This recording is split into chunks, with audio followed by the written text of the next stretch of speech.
Don't forget to follow us on social media for beautiful food and inspiration.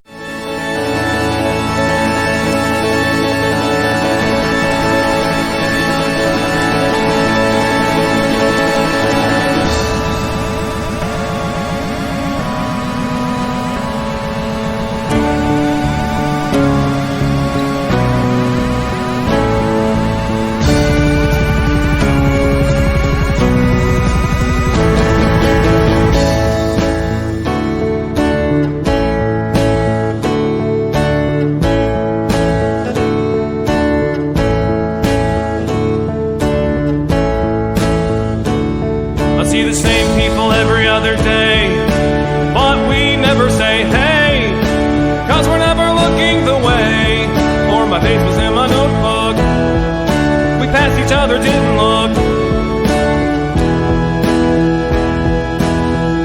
But these are the people of the towns, of the towns, the towns, of the towns. And large cities are just a bunch of big small towns, overlapping side by side, big small towns.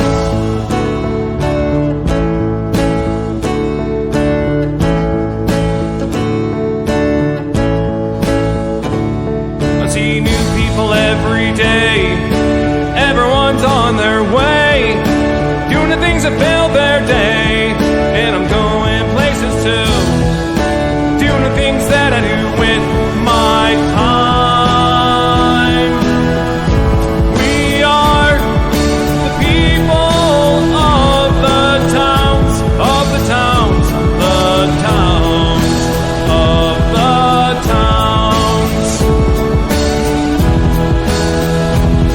And large cities are just a bunch of big small towns, diagonal, top to bottom, big small towns.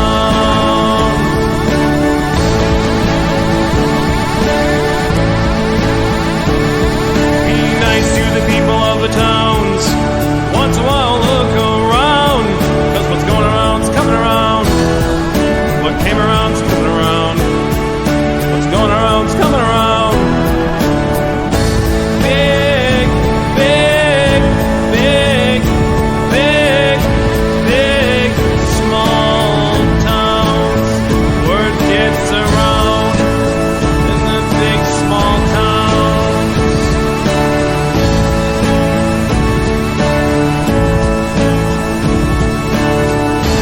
Big, big, big, big, big, small towns. Word gets around in the big small towns.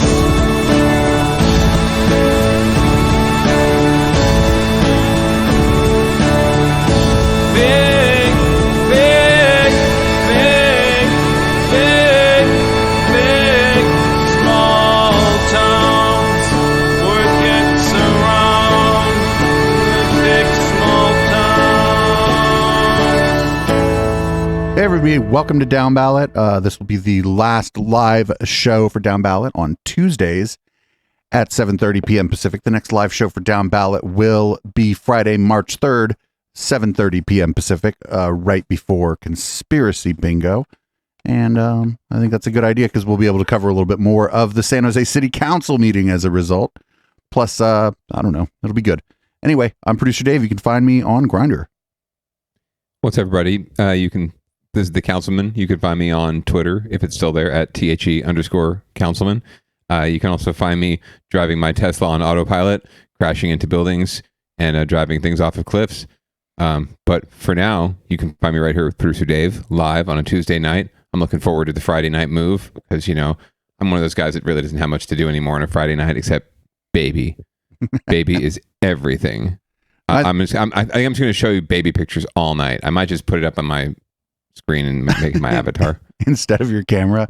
Yeah. She was going to join us tonight, but she decided to take a nap. So, well, I mean, as adorable as the bad baby isn't much of a news contributor at this point. So, yeah, she definitely has opinions. She can't necessarily elucidate them very well, but she certainly voices them a lot.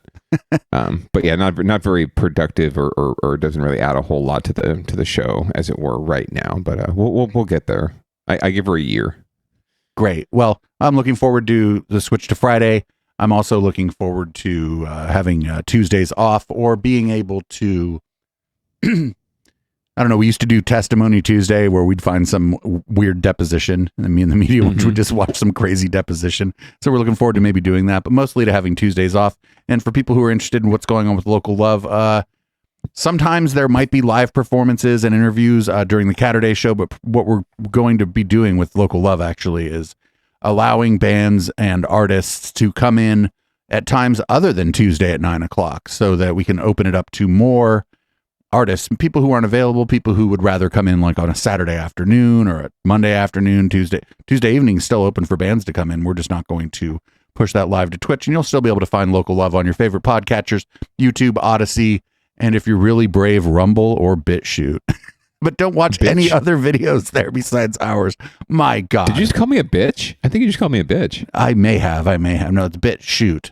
Oh, I'm sorry. I totally misheard you. I'm sorry. I'm hearing things. I would never call anyone that on this channel. Other people are free to do what they would like to do, but I do not use gendered slurs on this channel anymore, as recommended to me by the many people who tell me what to do around here. And by that, I mean the people who pay me money to be on members of the community here.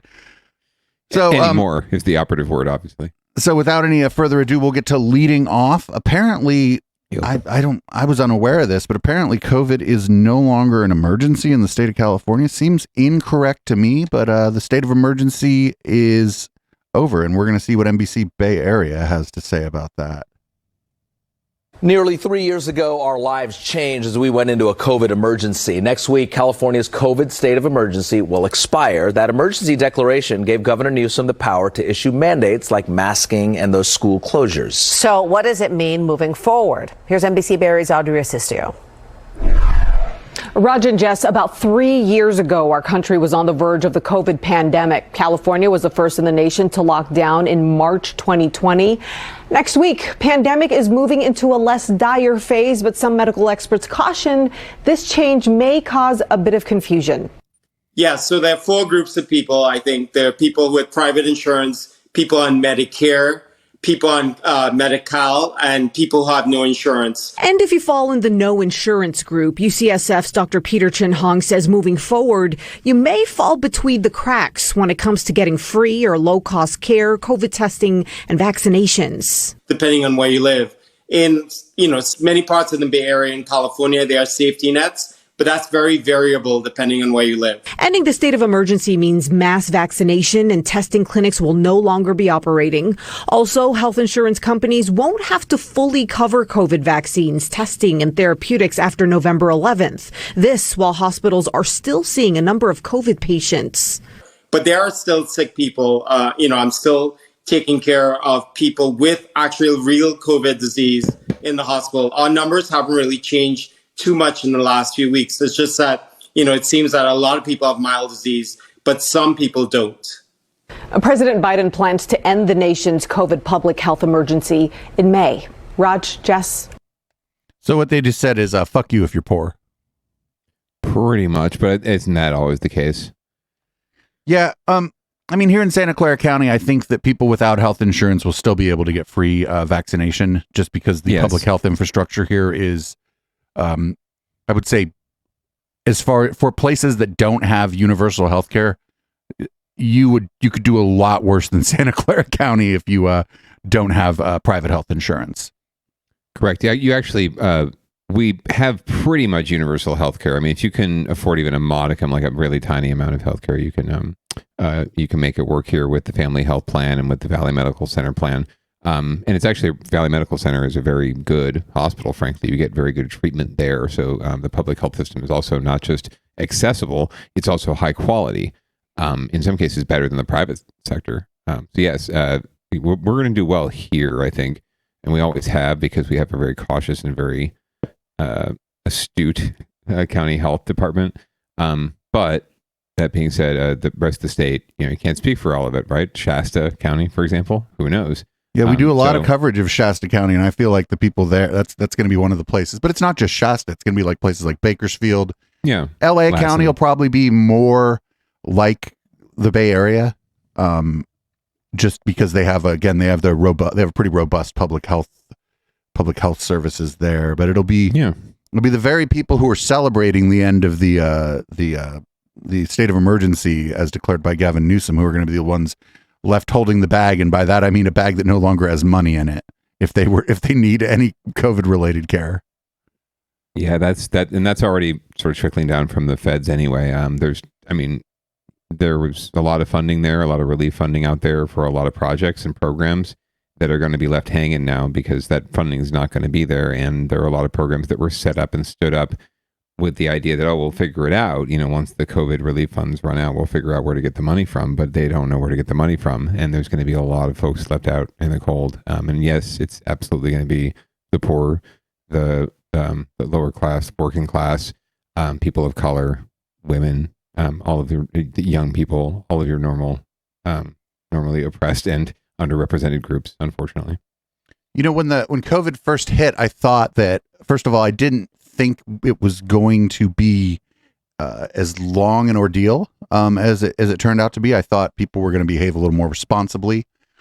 I don't know why I thought that after all the things we've been doing for the past however long around here. I was going to say, what network are you on again? Yeah. And because I was like, hey, all this conspiracy stuff, it's actually going to be a real problem when a crisis hits. Then a crisis hits, I'm like, I think people are probably going to be fine. But the other thing I thought is that I thought we were going to see more like agitation by more people for universal health care, either at the state or the federal level. Even in the midst of conspiracism, I thought we were going to see that. And what ended up happening was a lot of the people who were at least wearing that public health care thing like a necklace, like a decoration to their YouTube channel or whatever, to try to claim that they wanted good things for society. Jimmy Dore. No, those people became anti-vaxxers actually. And that's crazy. Hashtag healthcare for all.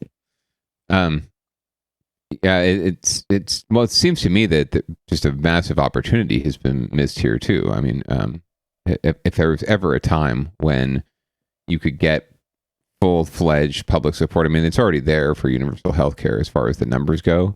But if you really wanted to support like 9/11, post 9/11 style support for it, you'd think now would be the time, right? During the middle of a worldwide pandemic, when there are so many people who need healthcare to keep the community safe, right, and keep us bitty white people in our little single family homes safe, right, from the disease, right.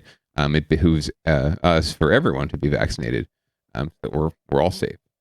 So yes, it's a it's a sad state of affairs, and it's not. I don't think the disease is going, or the virus is going away. I don't think that we're going away. I just think that the smart people that I listen to on this say that we're probably in a place where we're going to transition to it being endemic versus pandemic. But who knows? Who knows what's going to happen? The thing's still out there. Things still infecting people. The thing's still mutating, and who knows? I mean, we end this state of emergency, and then like a really nasty version of this starts, somewhere in some city or some small towns, and really nasty version of this starts spreading around, and then they redo the state of emergency. People are going to lose their fucking minds. People are going to go so crazy.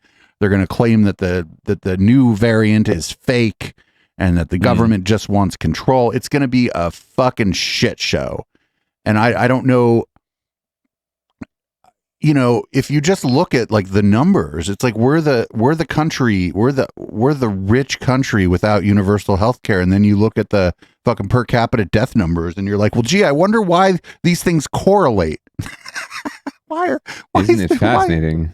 Why is it that the country without without like government health care Like, why is it that country had the most people dying? It's like, well, I wonder how did that come to be? There's also a lot to be said for the structural changes that are going to have to take effect, right? And infrastructure changes that are really going to have to be adopted. We'll hear about it later, I think, in a couple of these items, but that are somewhat related. But really, there's going to be some real substantial change that has to happen because you're right, it is going to be endemic. It's going to become more like a polio or a smallpox, I think, where it's going to take many, many years, hundreds of years in some cases, to like quote unquote eradicate it. And even now, there's still, up until last year, wild cases of polio out there, right? Even after billions of dollars and decades have been spent trying to eradicate it. So, yeah, it's going to take quite a long time till we get up past COVID, and I don't think we ever will get past it at this point. I think we're all fooling ourselves if you're thinking that, because that's sort of how the thought was the first year, right? Like you were saying, like I didn't think it would be that long either. I thought we would all just get our shit together, we get a vaccine, and everyone would be like, get the vaccine, move on. But no, we've had less than stellar adoption globally. And I think public health officials did kind of a bad job. They said, "Oh, the vaccine's going to stop the spread." They just could have just used the word reduce. So, because then the vaccine, people got the vaccine and still got COVID. They got a much milder case of it, and they're like, "Well, now the public health officials are lying." And it's like, well, they kind of did actually. Yeah, because they weren't entirely truthful, or they weren't clear about. You're right about what would happen and what was what the potentials were. And yeah, it's like with this, it's like the way it reduces the spread of COVID is legitimately because it reduces your symptoms. If you're not coughing all over the place and you have COVID, you're just going to spread it less. It doesn't, you don't have to be a genius to figure that out, right? Like it makes sense. If the symptoms are how it spreads and you reduce the symptoms, then you're going to reduce the spread. But then they were just like, oh, if you get this vaccine, you're not going to get COVID. And it's like, why did you say that? Like the chickenpox vaccine, the measles vaccine, none of the vaccines are like 100%. Right. There's no perfect vaccine. Yeah, I mean, you're giving yourself the virus generally with a vaccine, right? With typical vaccines, right? You're pretty much giving yourself a different version of the virus, or you're giving yourself the antibody. You're putting it in you so that you can fend it off, basically. So we're all infected in some way. We're all going to get it at some point. And the truth is, yes, if you have the vaccine, it's much more mild and it's harder to get, right? Harder to transmit. But doesn't make it impossible. Doesn't make it 0%. Nothing is 0%. Nothing is 100%. Well, death is 100% eventually. Well, I guess so. I mean, none of us are dead yet. We don't know for sure. Exactly, right? Anything's possible. But in reality, right? Snap back to reality. The more people are vaccinated, the closer we get to some sort of herd immunity, or at least being able to consider it like the flu, right? Or like just some sort of seasonal virus. And I just think the mask thing, the fact that became a political thing, I think we could have learned something completely different from the masks, because when most people were wearing masks, flu season was almost nil, because flu is spread the same way that the coronaviruses are spread.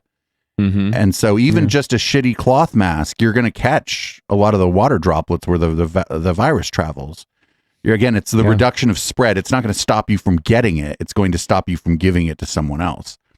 Right. And we could have learned that. And then maybe after, we would have learned that. Then flu season comes around. You start wearing a mask at the store. You start wearing a mask if, the place like the DMV, the post office, where everybody got to go. You wear a mask there. Then you reduce the spread. But no, it became a whole other thing. Yeah. Anyway, let's move on to winners and losers. Leading off was a loser this week. And winners and losers, we got, I always look for cycling stories because I ride my bike, and it's, I noticed a dramatic difference actually in the behavior of motorists over here in the burbs versus when I lived over on the west side, where a lot more people were riding bikes, a lot more pedestrian traffic. People were just far more conscious of cyclists in a good way over there. But we got a story out of the East Bay where people are conscious of cyclists. And we're going to say this is conscious of cyclists in the worst possible way. This is from KPIX5. That's the CBS affiliate here in the Bay Area. Something you may not have heard of. It's called dooring, opening your car door right in front of someone to knock them down, usually a bicyclist. And tonight, one cycling group in Alameda County tells us at least a dozen bikers have been targeted. And victims say these are not accidents, they're intentional. 2 of them were hurt so badly they had to go to the hospital. Andrea Nakano talked with one person who knows how badly this can hurt and is worried that other cyclists could be at risk. It's hard to believe Ellie Mead was just riding her bicycle in this bike lane when a car driving by suddenly opened the door. With no room to maneuver, she crashed into the door and fell to the ground. I just hit it with my bike, fell off my bike, kind of registered suddenly I was on the ground. This car sped away. As it sped away, I heard them laughing. Ellie Mead was on her way to an East Bay bike party riding event when she was targeted by a silver sedan in the Rock Ridge neighborhood. It really makes your skin crawl just to think that they were just driving around kind of stalking us. Kind of ballsy doing that on a bike party night. The attack on her was unprovoked and feels it was premeditated.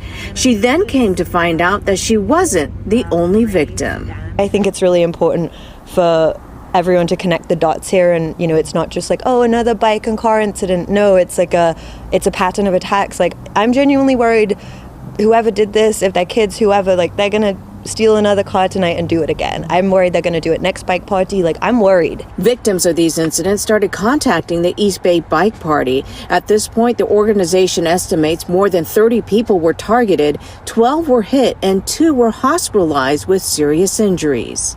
We first learned about one sort of incident Friday night, and it didn't really seem like a big deal at that point. But Saturday morning, when we made the post about that one incident, we started getting a flood of different people experiencing similar things. Mead required 8 stitches for the gash above her eye and suffered numerous cuts and bruises.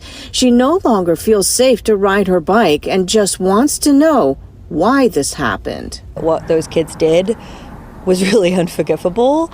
And I really would like to know who they are, and I'd like to be able to look them in the eyes. I think that would just be helpful for my own kind of sense of closure. The East Bay bike party later discovered the silver sedan used in some of the attacks was reported stolen. The cases are being handled by both the Oakland and Berkeley police departments. Ooh, on a bike party, I don't know, dude. Crew is hosting a ride in solidarity for the victims of these car attacks in the East Bay. It starts at 11 a.m. on Sunday at the West Oakland BART station. Doing that on a bike party night is you shouldn't do it because it's wrong, but you're gonna get that ass whooped. You go around doing that on a bike party night. Mm-hmm. For sure. I mean, but you look out for each other, right? I presume, I don't know, I'm not consciously doing it or whatever, but if I see other cyclists, I'm probably subconsciously kind of looking out for them, especially since I moved again to the burbs. People here aren't doing that, I don't think. But people are careless. People aren't paying attention here. They're not, especially during at night, I guess they probably see you better because if you're smart, you have lights. But during the day, like, they may just not be paying as much of attention. And, they can see you, but are they going to notice you? And I mean, I don't know. Don't do that anyway, but you do that on a bike party night. I don't know. Yeah, it's already sketchy enough out there, especially in San Jose, it seems like these days. We've had a record number of deaths and severe injuries in the past couple of years when it comes to, and I'm not going to say accidents. These are not accidents. These are collisions is what's happening. Collisions of cars, automobiles, trucks into cyclists and pedestrians.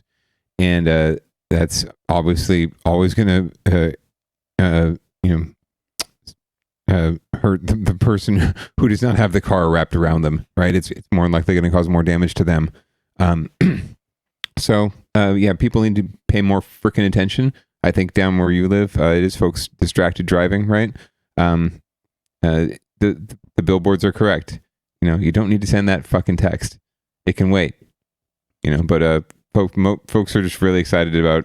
They have FOMO. They need to get on the gram or something, and they need to let their friends know what's going on live from their car. But these assholes are just this is a whole different. It's a whole other story. This is a whole different story. These guys are deliberately going out there trying to injure people, and that's just fucking rude. And I've only experienced one sort of road rage versus bicycle incident. And remember when that 3-foot law passed? where now like the cops will pull you over and ticket you if you don't give a cyclist at least 3 feet. I think it should be more like 5.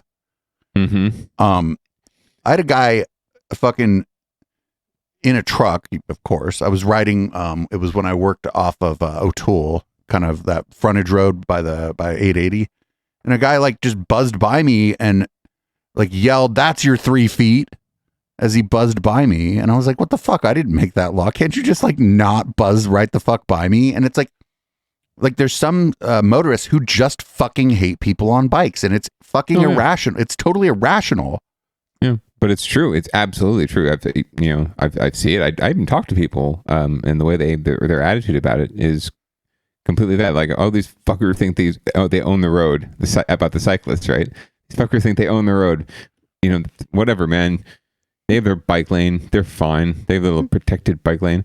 But it's like you said, 3 feet, 5 feet, like inches can sometimes make the difference between life and death, right? And it really, the 3 feet rule doesn't matter if there's nothing like there in that 3 feet space, right? That to prevent the car from just colliding with or trying to occupy the same space as you, right? And I mean, your bike. Not for nothing, most people do move away from a bicycle when they drive by it. Sure. Most people absolutely. do. It's not that but it only takes it only takes 1 or 2 close calls to get somebody off a bike and back into their car. And I guess the environment or whatever, but the global warming and climate change, we need big structurals for that. But like also that person, they're just losing the enjoyment of being able to fucking ride their bike around town. Sure. Like tons of people with cars ride their bike around town. They don't do it because it's quicker, right? They do it because they like it. Yeah, absolutely. But we can build this in structurally. I mean, it has to be built in structurally, I think, to our infrastructure and our design and the way we build cities and the way we build our environment here as humans. We need to account for this. We need to either build more integrated and safer infrastructure, or we need to separate the infrastructure and make sure that it's protected and make sure that cyclists have their space and pedestrians have their space. And yes, if you want to drive your Tesla or your other automobile, you're allowed to do that, right? And you have a space to do that in without injuring the other folks, right? But it's going to be really hard to build separate infrastructure. It's just a lot of infrastructure, a lot of money, a lot of resources. There have to be ways where we can integrate and still keep people safe. It's like counterintuitive, but my experience has been that the denser the area is, the safer it is for a cyclist. Seems like it. It just seems like like in downtown San Jose, I'll ride right up fucking First Street in downtown, and I am not worried. Like people are, because there's kind of a lot going on. There's a lot of traffic. People are more alert. So, and they're just used to seeing cyclists and pedestrians. And there's there. more of you. Yeah, there's more of you down there. There's more pedestrians. There's more cyclists there, right? That's just more. Yeah, it's more commonplace. So people are looking out for you, right? Just naturally. So yeah, the denser we get, I think the more infrastructure and the denser we get, I think the more safety we will see. But right now, there's this kind of confluence of eras, and cars are winning, unfortunately, because they have all the armor. Yep. Well, we're going to move on to another story, and it's about a car. This is Tesla versus fire truck, and if you look at the still here, I'm going to go ahead and say the fire truck won. Fire truck wins. Like let's hear what happened here. This is up in Walnut Creek. All right, well, moving on, we have other news coming out of the East Bay. New details on a deadly crash which killed the driver of a Tesla and injured several firefighters on I-680 in Walnut Creek. ABC 7 News reporter Cornell Bernard says despite being involved, firefighters jumped into action to help. Well, that is their job. Yeah, we were all seated in, belted in. We were basically blocking the scene. Contra Costa County Fire Captain Chris DeMayo says his crew was about to clear the scene of a non-injury accident on northbound 680 in Walnut Creek early Saturday when their fire engine was suddenly rocked. Very jolting, and it almost just didn't feel like it was real. So just remember all my equipment in the rig going forward. The captain says their rig was struck by a Tesla. The impact so powerful, parts of the car went underneath the ladder truck. The stunned firefighters jumped into action. We're trying to cut these people out and save these people, these victims. Sadly, the car's driver died at the scene. The passenger was taken to the hospital with critical injuries. The CHP says it's unclear if drugs or alcohol were a factor, and it's still unknown if the Tesla had its autopilot feature engaged. While firefighters were working, another car on the freeway narrowly missed them. You know, it was very tense. You know, it was like it just had one incident, and it was just about to have another incident. 4 firefighters, including Captain DeMeo, went to the hospital. We were treated for lower back pain. One of my guys had a cut on his hand. Most of the firefighters were back on duty Saturday afternoon. But despite its size, its color, and all the flashing lights, firefighters say this is not the first time a car has collided with one of its trucks. It's occurred multiple times. Yeah. It occurs so much throughout the United States that there's a national standard for how fire departments respond to accidents on the freeway. The department says the fire crew followed that protocol, using the engine as a safety barrier to protect other first responders on scene. They remind drivers the law requires them to slow down and move over when approaching emergency vehicles. Captain DeMeo says his crew did what they were trained to do. The thing was, I'm very proud of my guys because, you know, just as much as we were in an accident, they all jumped right in and started doing their job, you know, and it was like, it would just go, go, go. In Walnut Creek, Cornell Bernard, ABC 7 News. Yeah, those guys are badasses. Their shit just got hit. Some of them were injured and they were out there. That's why there ain't no song called Fuck the Fire Department. Right. And they're out there not just saving lives, they're trying to save the life of the person that just hit them. And unfortunately, it could not in the case of the driver. But yeah, again, another one of those stories where I don't know that this would make news if it wasn't a Tesla, right? Like this kind of shit happens, like they said, all the time. There's like a national standard. That's why there's a national standard, because it happens all the time. But you don't see it on the news all the time. You see it when a Tesla hits it. I mean, in this case, the damage to the car was pretty gnarly. And as we know, if it bleeds, it bleeds. So this probably would have made the news. Yeah. But the other thing that some auto safety experts have said is that because like your car, if you have a like you just have a regular car with an internal combustion engine, actually the engine protects you to some extent, and these the Teslas don't have that. So if you get on a collision in the front of your car at speed, the cars, you know, they're fairly they pass all the safety tests and stuff, but in a really high speed collision, that engine isn't there to kind of almost like inflict damage on the other car. Sure. And the manifold around, I mean, it's really the I don't know fuck about cars, but the structure around the engine, right? All the everything that takes right. That's all very strong too, because that's to hold the fucking engine in. Yeah, I mean that can obviously crush up against you as the driver, right? The passenger. That's what happens. But and that's happened to me, but in an accident. But yes, yeah, there is that. There, it looks like a Tesla. It looks like, you know, paper mache or aluminum foil. When it hits something, it's just gonna tear apart. And it has to be pretty light, right? It's built from lightweight materials because it's an electric car, and if you want to go fast, you need lightweight materials. But that downside of that is when you hit something, your car is not going to win that battle almost any time. Well, the fire truck is part of its job is, as they said, is to also be a barrier in a situation like this.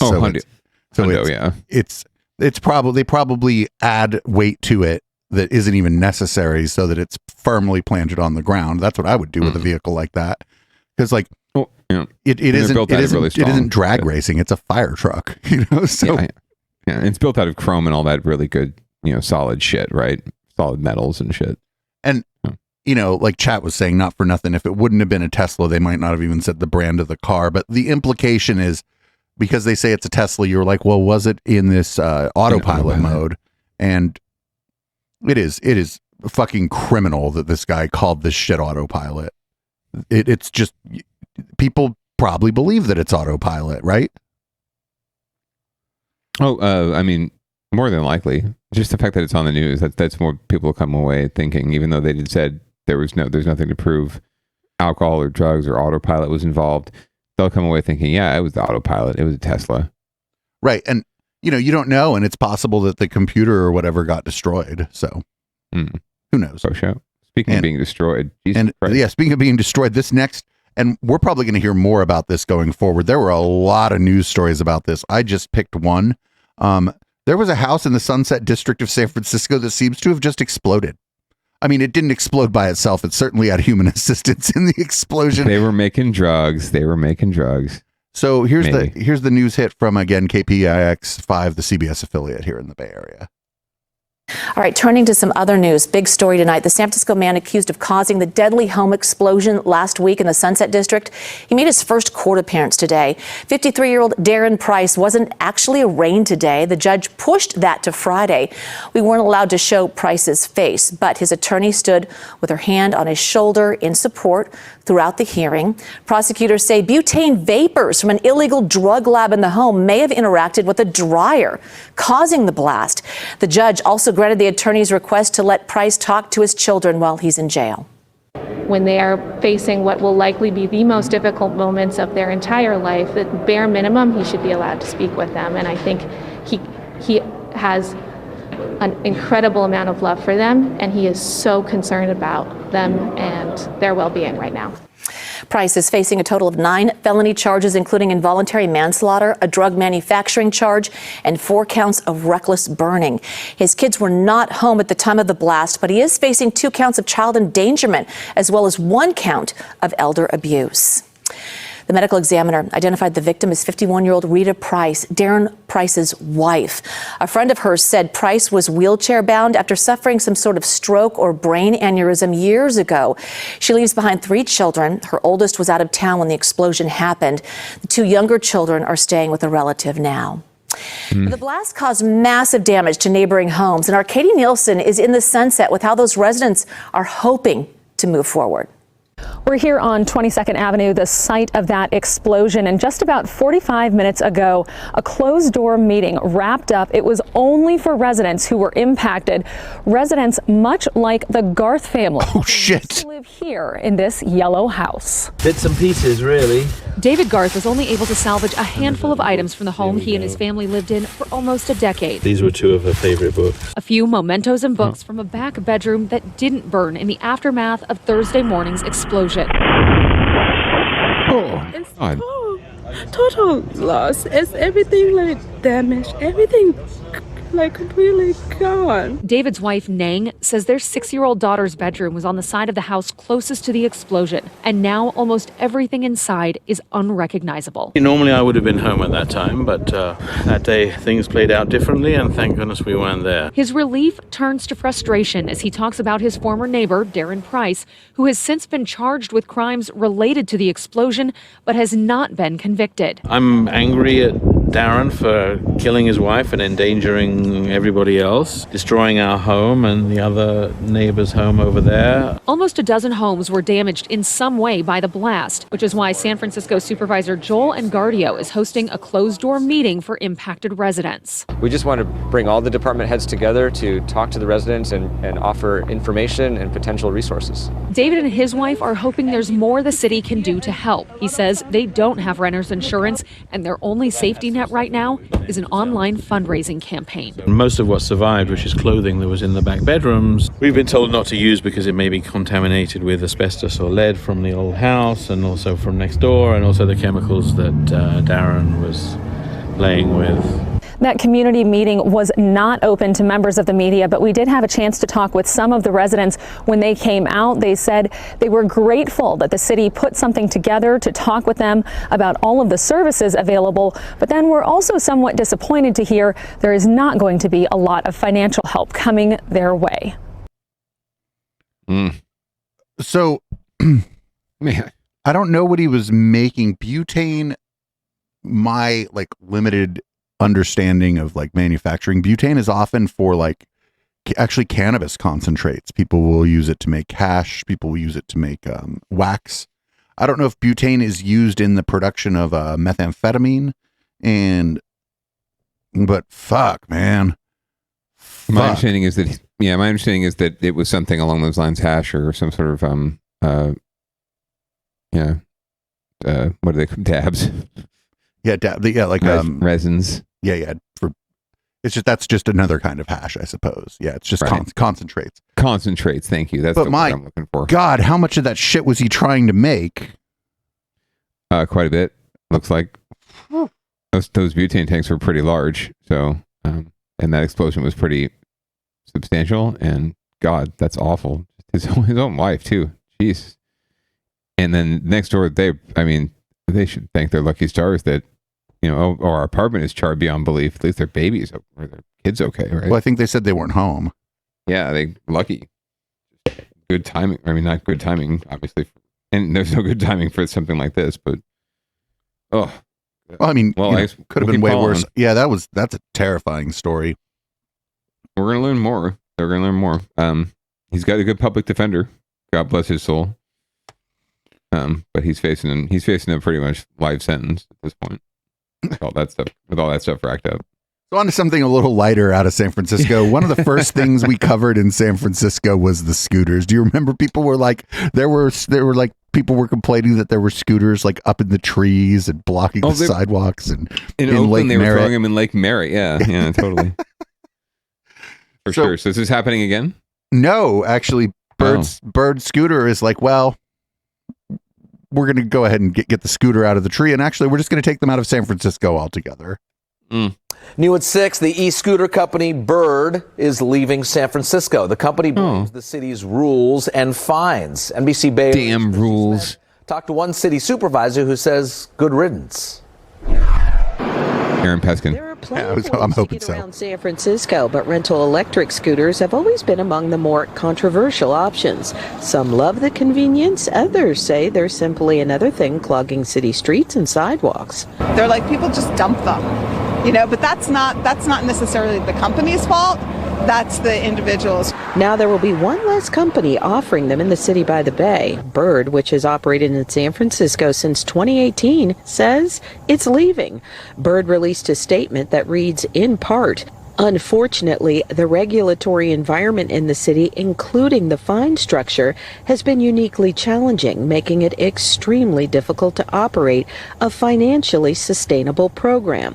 Board of Supervisors President Aaron Peskin disagrees and didn't hold back when asked about it. Ding. San Francisco has been doing something very similar to other cities. But Bird's has been a bad actor, and we're happy to see this bird fly the coop. Peskin says the city has taken great steps in getting scooters off sidewalks. And while they're good transportation solutions, the city has implemented regulations to address the new issues that can come with new technology. If they are parked illegally, blocking entrances to businesses, for example, there are warnings, and subsequently, if it's a repeat offender, appropriate fines. None of them are onerous. The other companies have been seeing massive behavioral change in the people who use them. Bird says it proposed changes to support better riding and parking compliance and asked the city for reductions in fines while they implemented changes, but couldn't reach an agreement. I would argue that you've just got sour grapes from a company that was high-handed and abusive. In a statement, SFMTA said, in part,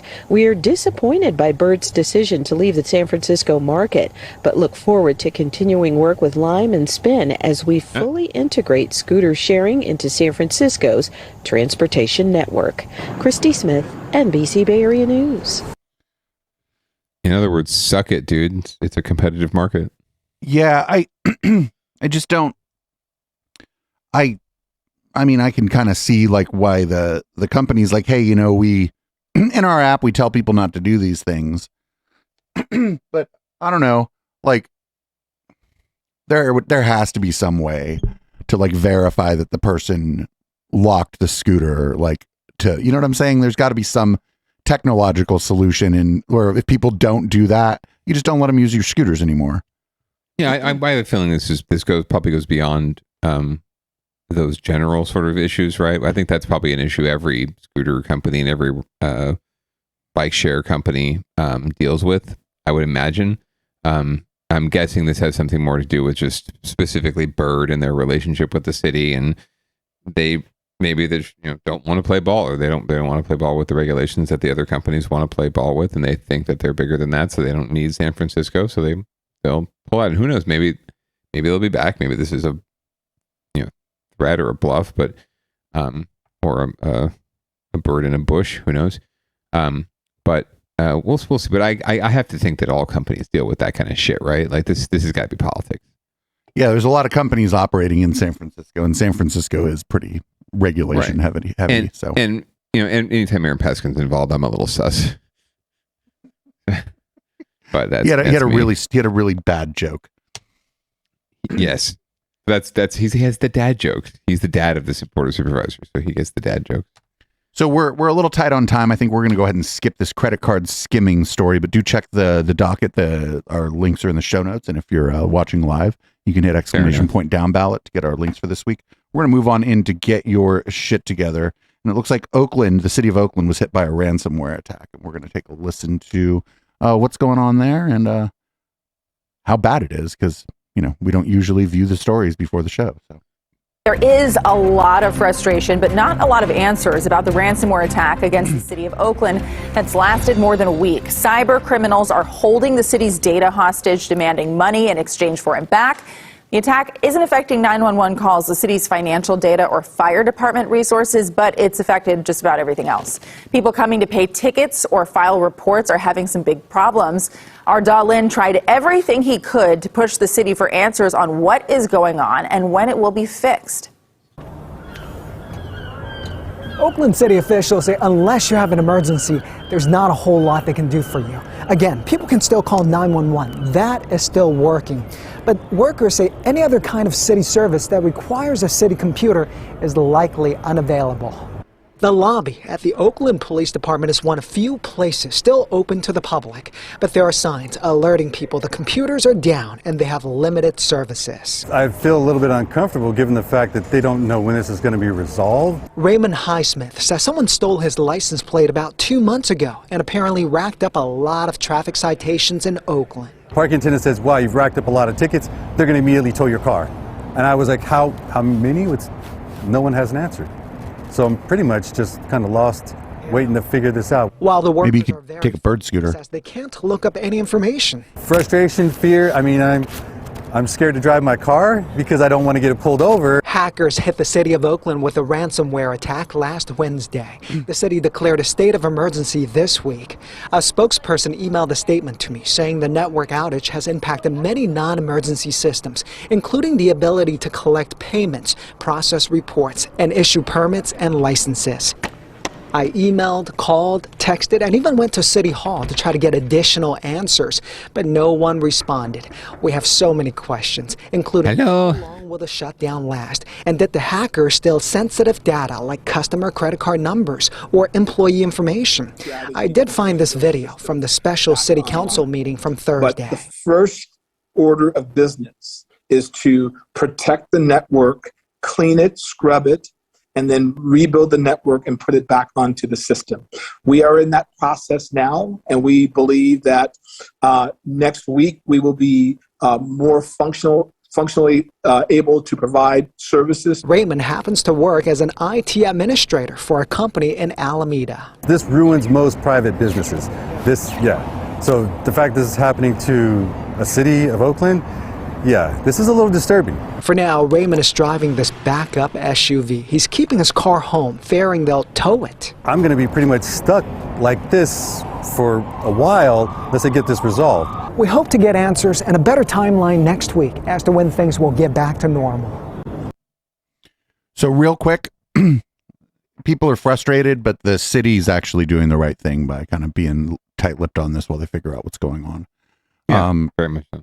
People are conducting investigations, trying to find who did this, trying to make sure that next time they put up their network that it doesn't happen again. And I know it's frustrating for the citizens, but the people who are the security people, they probably hired some outside help, and it's wise for the city to kind of be tight-lipped about this until they believe they've resolved the issue. I know 100%. That it's very, very frustrating for the people of Oakland trying to interface with the city, especially those of us who have to drive our backup SUV, especially a nice yellow one like that. But I bet that the person who works in IT also that they were talking to also understands that it is wise for the city to be rather tight-lipped about this, and not be like, oh, well, this is how it happened and this is how they did it and it happened at exactly this time. And no. We know it was you, Bob. Well, the other thing is it could be a blueprint for the next person that's going to do it because it's not like, you put up your city IT infrastructure. It's not like you're going to put up something just completely drastically different than what was there before. Right.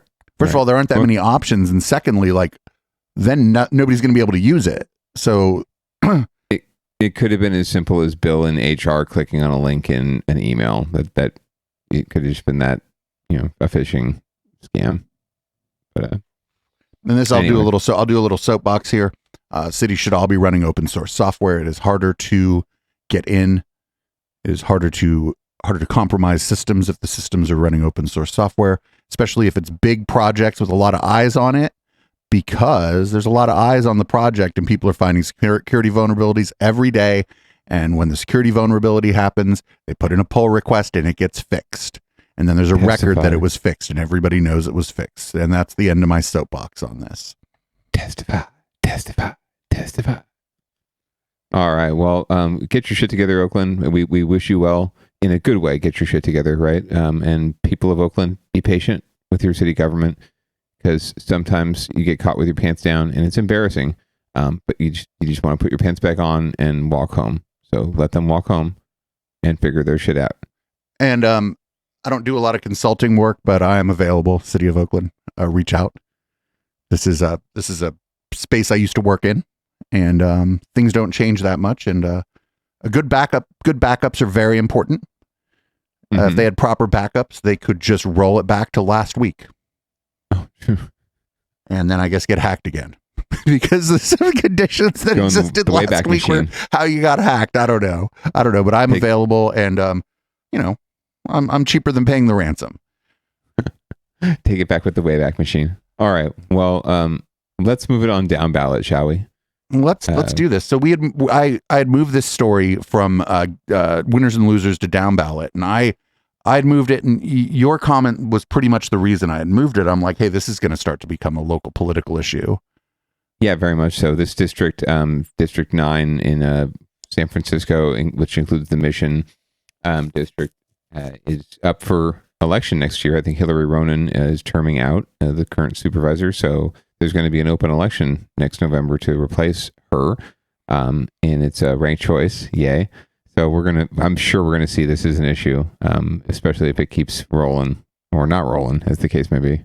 So for people who don't know what issue we're talking about, it's the sex work on Cap Street in the Mission District of San Francisco. And we're going to see basically firefighters are like, don't put these barricades here because we might need to get a fire truck through there. And among other problems, people are certainly not in agreement on how to deal with this. And I certainly hope some kind of solution that works for everybody happens. Because even if you just live there and you're trying to fucking park your car, and maybe you're just tired and you're on your way home from work and you're like, fuck. Anyway, here's this is from, again, KPIX5, the CBS affiliate here in the Bay Area. San Francisco Firefighters Union is raising public safety concerns about new concrete barriers. They're being put up to actually deter sex work on Cap Street. Neighbors have complained about rampant prostitution in that area. So the heavier barriers, they went up this weekend to replace the previous metal and wood versions, which people either moved or drove right through. The barriers are only up on one side of the block, but the local San Francisco Firefighters Union 798, they raised concerns about them slowly having emergency response. So they tweeted, selfish decisions that put others at risk can have dire consequences. It goes on to say, if you were trapped in a building, how long would you like to wait? Supervisor Hillary Ronan, whose office requested the barriers, responded saying Twitter is not the place to have serious policy conversations. I'm working deeply on the issue. If you'd like to join, I'd welcome it. In the meantime, the barriers have afforded the residents, including countless children, the first nights of peace they've had in a long time. Call me. So Ronan says the barriers are only temporary, and the real solution is legalizing sex work. Yes. Kelsey Thord spoke with a sex worker who says their voices should be included in this entire debate. Maxine Dugan is a sex worker. She's been a sex worker in the Bay Area for over 30 years and told me she plans to continue to be a sex worker for the next 30. I don't think too much about what people think. I don't really care what they think. I can't be bothered with what they think. What Maxine does think about is how to make her occupation safer. She's been arrested for prostitution 3 times over her career and is tired of it. You know, when you're arrested, you're taken out of your job. When you're held in jail, you lose money, and that means your kids aren't going to have what they need. Discussion of legalizing sex work has hit the front pages in recent weeks. Cap Street in the Mission District has been at the center of those discussions. During the day, it looks like every other street in the area, but at night, that all changes. When I get off on nighttime, like after around 9 or 10 p.m., when I drive by Cap Street, I see prostitution. I see ladies over there, Evelyn Figueroa manages a cafe on Cap Street. She told me she's definitely seen an increase in sex workers on the street in the last year. This 2 years, so a year ago, it's been more activity, more ladies outside, That increase in activity has led to complaints by some residents. San Francisco Supervisor Hillary Ronan represents the district Cap Street is in. She says she's been working with both residents and sex workers to try and find a solution and believes that solution is legalization. Her office released this statement calling for a move towards, quote, decriminalization and ultimately legalization and regulation of sex work. Really, the main goal here is to get the sex workers off of residential streets and the Johns and the pimps off of residential streets, but also provide a safe place for people to conduct business. Evelyn, the manager of the cafe on Cap Street, told me she's all for that. Because that's going to bring money to the city. I love her. They should do it. Like, come get a coffee and then, get whatever else you need. Not in this area, which is a lot of families and Get a sandwich. So they should have, I don't know, and a little sex. have a place. Maxine, however, is not on board. The prostitute nation has been working illegally for 100 years. We're not A little bit longer than that. following any Maxine. regulation or, legalization scheme that is crafted without us. Maxine says Supervisor Ronan's office did not consult with her or any sex workers she knows. She says she doesn't want legalization. She just wants decriminalization. Decriminalization means that you're removing the criminal penalties from us to be able to negotiate for our own labor and our own safe work conditions. And legalization means that, you're going to regulate our business. Maxine says all she wants is to be able to do her job safely and without the fear of arrest. She believes this latest push for legalization is more about trying to control her than to help her. Maybe you should wear our high heels for a while and see what that's like. See how that works out for you. It's an issue that has sparked debate for centuries and one that looks like it will continue long into the future. It's not just San Francisco. Ronan also says she's working with Oakland City Council members, Nikki Fortunato-Boss, on a strategy actually to protect sex workers. So decriminalization would probably happen prior to legalization anyway. Yes. And I remember that we went through this with cannabis. People were like, oh, don't regulate cannabis. And they actually were right. They didn't say it exactly, but they're like, you're going to gentrify my weed. And I mean, they were right. Weed is completely gentrified now.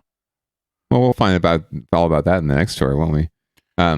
But yes, everything gets gentrified sooner or later, right? Once someone realizes they can make money off of it, once someone realizes the city can make a lot of money off of this, then it's gonna take off, and it's gonna get away from the folks who made it cool in the first place. I mean, my position is generally for legalization and regulation, because then there will be the whole thing will just be much safer. There will be businesses where you can go like inside. And there will be like security there. Yeah, for sure. No, I think in general, if we could figure out a way to merge the black market and the more creative market with the gentrified market, then we might have something. But in the meantime, you're right, it's safer, and there's revenue for city services that are not necessarily more cops, like parks and open spaces and the arts. And I mean, that lady's cafe would just be cracking because she's obviously an ally. Oh, yeah, she's down. Maybe she's already saving up money to be like, I'll open a shop. Yeah, she's like, there's more ladies out there, so I'll just, I'll have a little ladies' night, right? But as long as it's legal. So we're going to move on to, I just mentioned cannabis. We're looking at possibly legalizing cannabis cafes. And I'm unsure what the details are going to be, but we'll see how the news covers it. They're probably going to cover it in a dumb way. Let's see what's happening here. Imagine walking into a Bay Area cafe, ordering lunch with a joint on the side. That could be reality here soon. A new state bill is looking to legalize cannabis cafes. Kelsey Thord introduces us to a local dispensary that really wants this bill to pass, and why some lawmakers think it could be what the state needs to do to help the struggling cannabis industry. For the last 3 years, Drakari Donaldson has walked past the vacant storefront that borders his San Francisco dispensary and envisioned all the things he could do with the space, if only it wasn't illegal. You know, a neighborhood cafe where people can both enjoy cannabis that they purchase at my location, as well as a coffee or a muffin, or even just a sandwich. Nice music. Drakari can't open a cafe like that because under current California law, dispensaries aren't allowed to sell food or drinks. It was rolled out as a medicine first, which is great, and I'm happy that that all worked out. But at the same time, what was stripped from it was the culture behind cannabis. That loss of culture is one of the reasons Drakari believes the industry is struggling so much. His shop, California Street Cannabis Company, is no exception. You know, I think across the board, revenue is probably down about 20%. But local assembly member Matt Haney is hoping to change that. He's introduced a bill that would end the ban on food and drinks, allowing dispensaries to open cafes.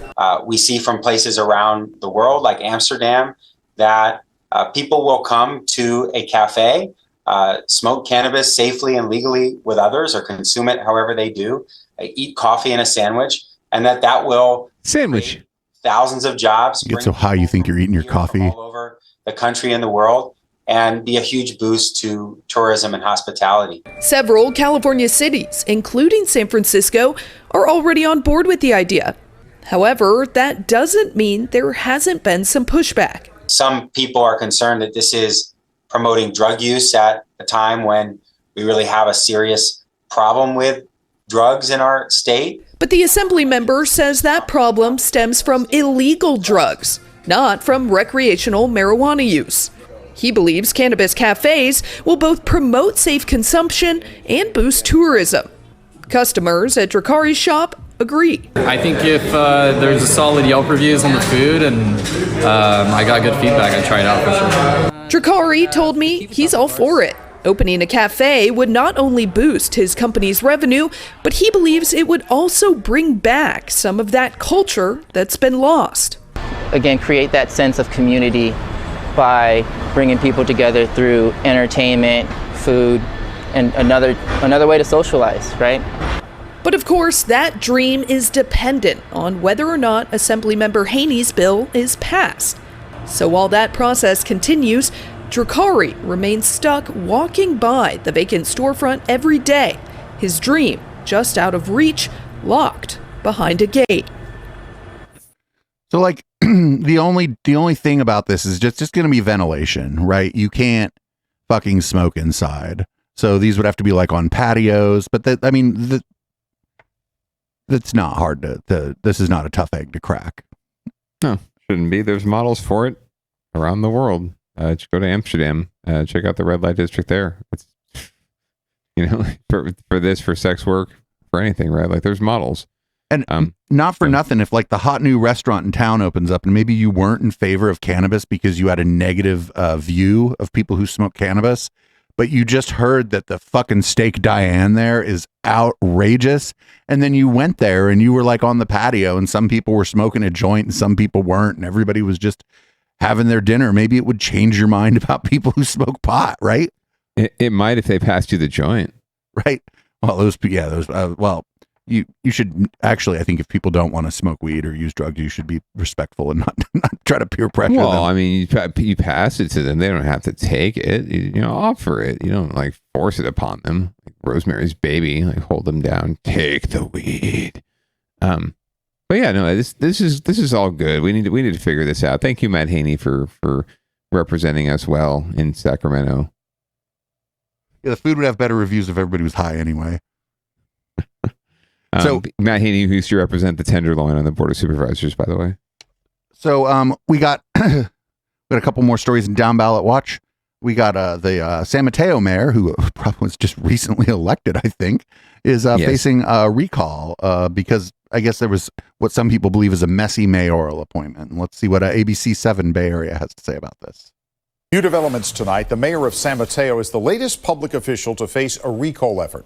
Amarance Lee is facing backlash just months after she took over the job in City Hall. Lee calls it a waste of time and taxpayer money. But as ABC 7 News reporter Tim Johns explains, Lee is no stranger to criticism since taking office. You might not know it walking down the picturesque streets of San Mateo, but at the heart of this peninsula city, a political battle is brewing. What we need to stay focused on is the work of the people and doing the business of the people. For the past several weeks, groups of people have been gathering signatures trying to get a recall of San Mateo Mayor Amarance Lee on the November ballot. I just think that her motivations and a lot of her behaviors, she hasn't shown honesty, she hasn't shown contrition, or a willingness to work with all of us. Michael Weinhauer is a local resident and one of those pushing for the recall. He says 5 former San Mateo mayors support recalling Lee.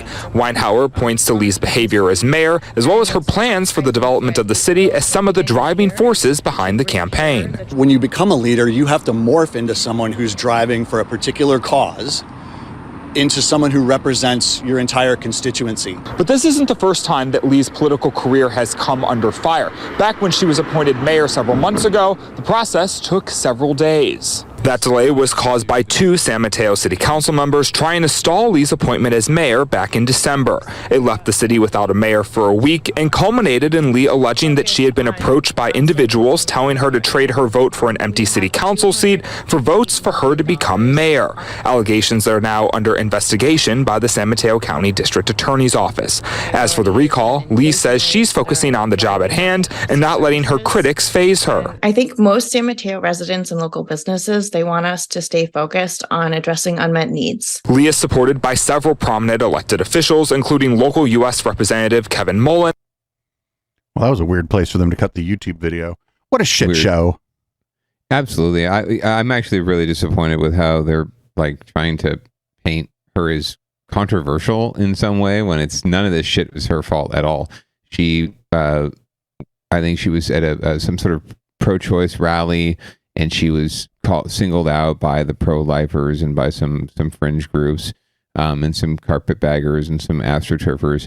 And they have since just made her like the target of their ire, which was the entire deal behind, and this is all from the Good Wife. Thank you, Good Wife, for the intel. And this is all sort of led into and fed into this bullshit around the mayoral appointment, which was a totally ceremonial, rotational kind of appointment, but it was made a big deal of because of her, not because of the process or any of that bullshit or any politics or policy. It's just her. Bunch of racist, fucking sexist, misogynistic pricks like that white dude that they had representing the recall Lee in 2023. How cute group, right? This is just disgusting. It's such a waste of time, waste of people's resources, and waste of people's intelligence too. This public servant has done nothing wrong but try to serve, or done nothing but try to serve her city. You know, yeah. So fuck you guys. They let that guy kind of go with what he said about her behavior, and then nobody said what was the behavior that he was talking about. Her behavior as mayor or whatever. Like I don't know what they're even talking about. If she has behaved badly as mayor, maybe the news could have told us about it. But if she hasn't, maybe the news could have said we can't verify any of the. We don't know what we don't know what the claims are of malfeasance. And like they didn't say anything about the guy's claims. They just ran his claims. No, and they didn't go and talk to those like former mayors that he claims, were supporting the recall, including former Mayor Jerry Hill, who was also in the state Senate. And that's really disappointing to see if he is supporting that. I thought he was a little more intelligent than that.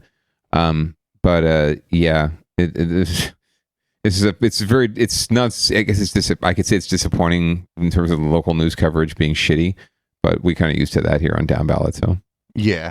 So we got two more that we're going to get through here.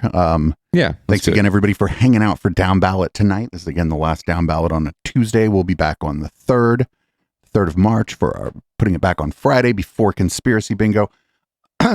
So Senator Dianne Feinstein is, her term's going to be up and she's not running again. As she's getting up there in years. It's time. It's time. Other people thought it was time before, but it's time now. And so Barbara Lee is going to run. I think that we also have I forget who. Schiff. Anyway, Schiff is running, and as well as Katie Porter. So I'm really glad that Barbara Lee is going to run. Unless there's something I really don't know about her, I'm going to be inclined to support her. But let's see what the news has to say about her putting her hat in the ring.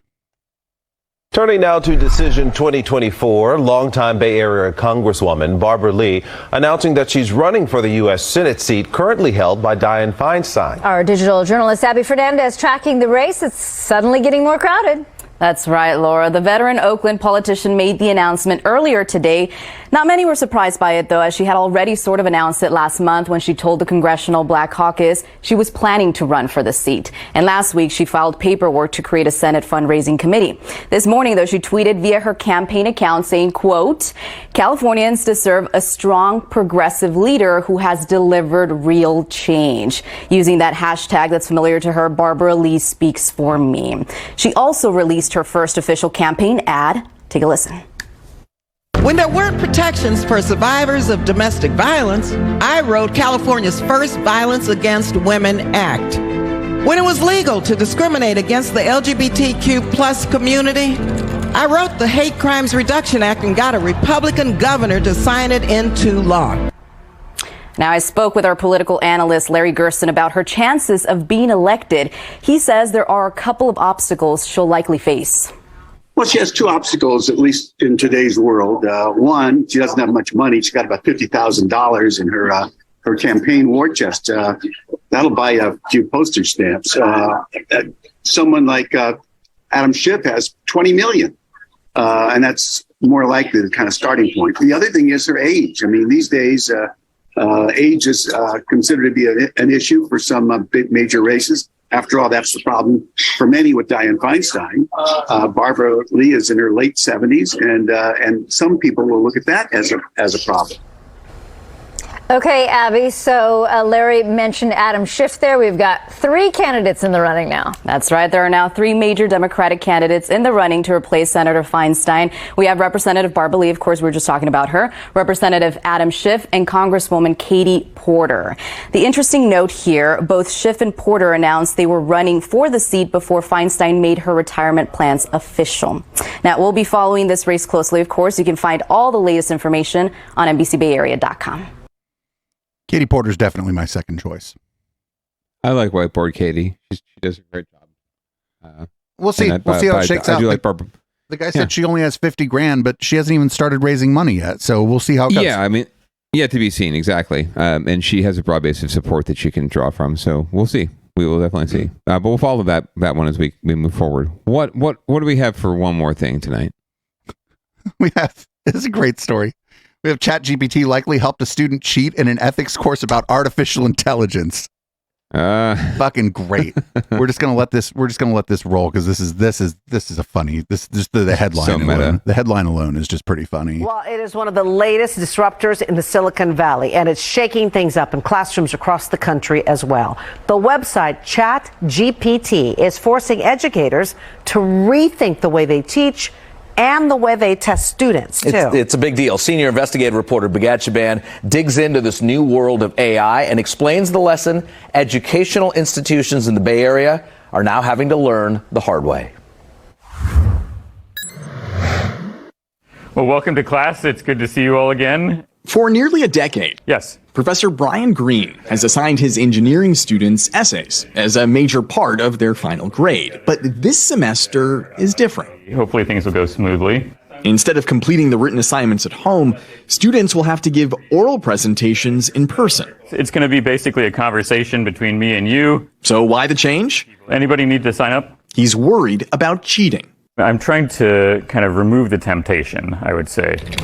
The The latest tech tempting students is called ChatGPT, and it's capable of writing comprehensive essays, or just about anything else you want, in just seconds. It scrapes the internet for answers, and then uses artificial intelligence, or AI, to formulate high-level responses to a wide range of requests.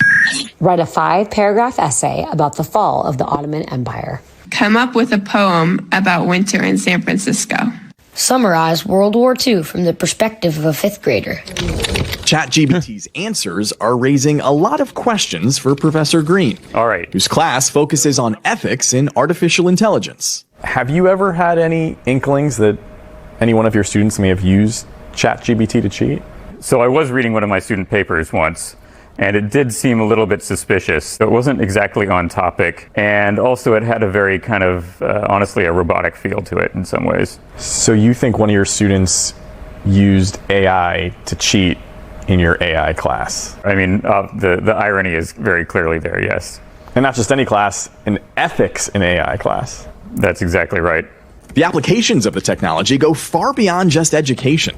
ChatGPT can write a wedding toast for a bridesmaid, step-by-step instructions for fixing a leaky faucet, and a one-line speech to break up with your girlfriend for 25 years. I'm sorry, but I think it's time for us to go our separate ways and start a new chapter in our lives.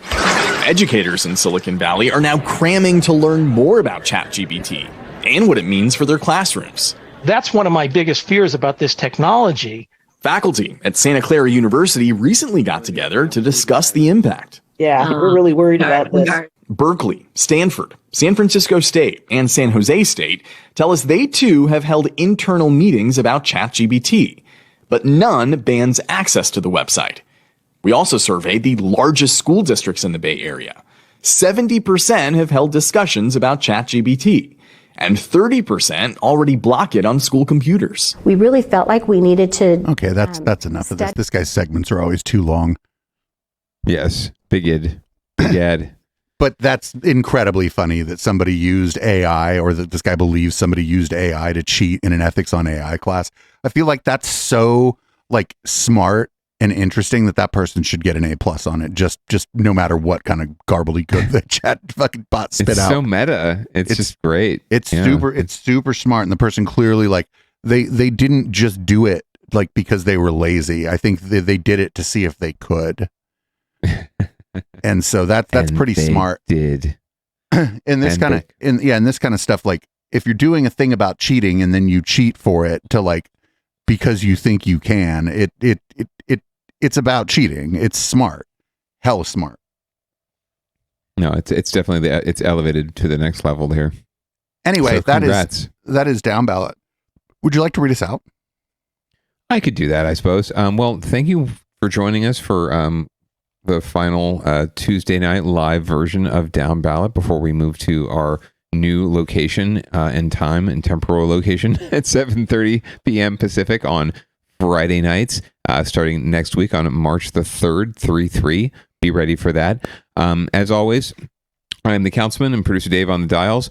Please go to echoplexmedia.com to find out more about all of our wonderful shows and streams and learn more about how you can support this network. Please get vaccinated, wear a mask, pants are optional, and have a great night.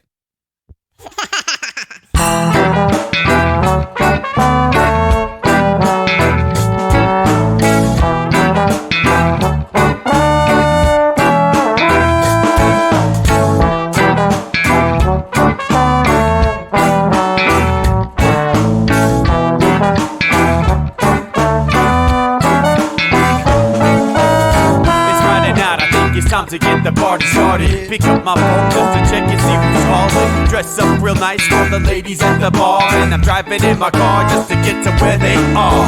Here at the local scene is where I plant my feet. It's where I smoke my cigarette and I hold my drink. I look at all my friends, they're all blazing greens. Here at the front of the stage, waiting for MTV. Where are those guys who's standing next to me with a pipe in his hand, ready to blaze for me? About 5 minutes later, we're all singing Queen. Now get the fuck up on stage, man, rock the scene, yeah. We do what we want, and what we want is to jam. So sit back and enjoy the band.